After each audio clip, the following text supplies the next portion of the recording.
இந்த வீடியோவில் நம்ம என்ன பார்க்க போகிறோம்னா டக்கிங். ஸோ இந்த டக்கிங்கிற கான்செப்ட் வந்து பார்த்திங்கன்னா இந்த வாத்து மாதிரி நடக்கிறதெல்லாம் கிடையாது. லைக் இது வந்து என்ன பண்ணோன்னா ஒரு ஆடியோ ஃபைலில் ஒரு குறிப்பிட்ட பார்ட்டில் வந்து என்ன ஆகும்னா அந்த ஆடியோ வந்து அப்படியே மஃபுல் ஆகும். தென் ஒரு குறிப்பிட்ட பாயிண்ட்டில் வந்து திரும்ப அது பழைய நிலைமைக்கு வரும். ஸோ அதுதான் வந்து பார்த்திங்கன்னா நம்ம வந்து டக்கிங் சொல்லுவோம்.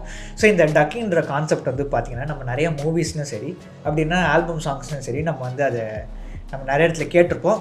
பட் அது லைக் என்ன சொல்ல ஒரு சில ஹையான இம்பேக்டான சீன்ஸில் வந்து அந்த மாதிரி ஆடியோ மஃபுல் ஆகிறது வந்து யூஸ் பண்ணுவாங்க.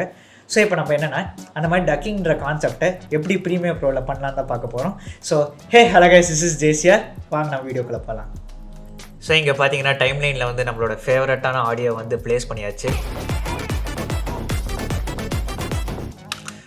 இதுக்கப்புறம் வந்து ப்ளே பண்ணி காமிச்சேன்னா காப்பி ரைட் வந்துடும். ஸோ அதனால் வந்து என்னென்னா நம்ம இப்போ நிறைய விஷயத்துக்கு வருவோம். ஸோ இப்போ பார்த்திங்கன்னா நம்ம ஆடியோ ப்ளேஸ் பண்ணியாச்சுல.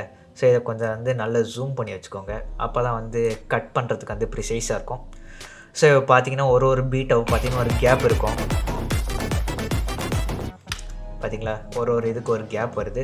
ஸோ இப்போ அந்த கேப்பை தான் நம்ம வந்து என்னென்னா கட் பண்ண போகிறோம். ஸோ இங்கே பார்த்திங்கன்னா உங்களுக்கு இந்த டைம்லைன் பக்கத்துலேயே பார்த்திங்கன்னா ஒரு பிளேடு மாதிரி இருக்கா, ரேசர் டூல்னு போட்டிருக்கா.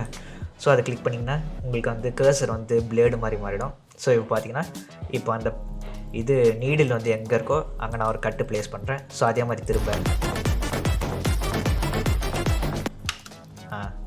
இப்போ இந்த இடத்துலையும் இன்னொரு கட்டு ப்ளேஸ் பண்ணுறேன். ஸோ இப்போ பார்த்திங்கன்னா இங்கே நம்ம கட் பண்ணி வச்சுருக்க இந்த ஆடியோ ஃபைலில் தான் நம்ம இப்போ ஒர்க் பண்ண போகிறோம். ஸோ இப்போ ஃபர்ஸ்ட் ஸ்டெப் இப்போ நம்ம என்ன பண்ண போகிறோம்னா எஃபெக்ட்ஸில் போயிட்டு பேராமெட்ரிக் ஈக்குவலைசர் பார்த்திங்கன்னா உங்களுக்கு இங்கே இருக்கும். அந்த ஃபில்டர் அண்ட் EQ கீழே அந்த ப்ளகின் இருக்கும். ஸோ அந்த ப்ளகின் எடுத்து அந்த கட் பண்ண ஃபுல் ஆடியோ ஃபைலில் இங்கே. ஸோ இப்போ இங்கே லெஃப்ட்டில் எஃபெக்ட் கண்ட்ரோலில் பார்த்தீங்கன்னா அந்த பேராமெட்ரிக் ஈக்குவலைசரோட ப்ராப்பர்ட்டிஸ் இருக்கும். ஸோ அதில் கஸ்டம் செட்டப்பில் போய்ட்டு எடிட் கொடுங்க. ஸோ இங்கே பார்த்தீங்கன்னா நமக்கு ஒரு தனியாக ஒரு பாப்அப் விண்டோ இருக்கும். ஸோ அதில் வந்து ப்ரீசெட்ஸில் போய் டிஃபால்ட்டு போயிட்டு ஜெனரிக் லோ பாஸ் அப்படின்னு சொல்லிட்டு அந்த இதை கொடுங்க. ஸோ பார்த்தீங்கன்னா உங்களுக்கு ஒரே ஒரு பாயிண்ட் மட்டும் கிடைக்கும். ஸோ அந்த பாயிண்ட் வந்து உங்களுக்கு எங்கே வேணுமோ அங்கே ட்ராக் பண்ணிக்கோங்க. ஸோ இப்போ நான் இதை ப்ளே பண்ணி காட்டுறேன் பாருங்கள். பார்த்தீங்களா? ஸோ இப்போ பார்த்தீங்கன்னா உங்களுக்கு தெரியும் லைக் அந்த ஆடியோ நடுவில் அந்த டக் ஆகுறது உங்களுக்கு தெரியும். ஸோ இப்போ பார்த்தீங்கன்னா அப்புறப்பட்டு அங்கே டக் ஆகுதுல்ல. ஸோ அது வந்து என்னென்னா நமக்கு வந்து அழகாக ஸ்மூத் ஆகணும். ஸோ அதனால் நம்ம இப்போ என்ன பண்ண போகிறோம்னா திரும்ப அங்கே சர்ச்சில் போயிட்டு எக்ஸ்போனென்ஷியல் ஃபேட் அப்படி சொல்லிட்டு டைப் அடித்தா உங்களுக்கு அந்த ப்ளகின் இருக்கும். ஸோ அந்த ப்ளகின் எடுத்து அந்த கட்டுக்கு நடுவில் ப்ளேஸ் பண்ணுங்கள் ரெண்டு சைடும். ஸோ இப்போ நீங்கள் இதை ஓவராலாக ப்ளே பண்ணி பார்த்தீங்கன்னா நம்மளோட மஃபுல்டு ஆடியோ ரெடி.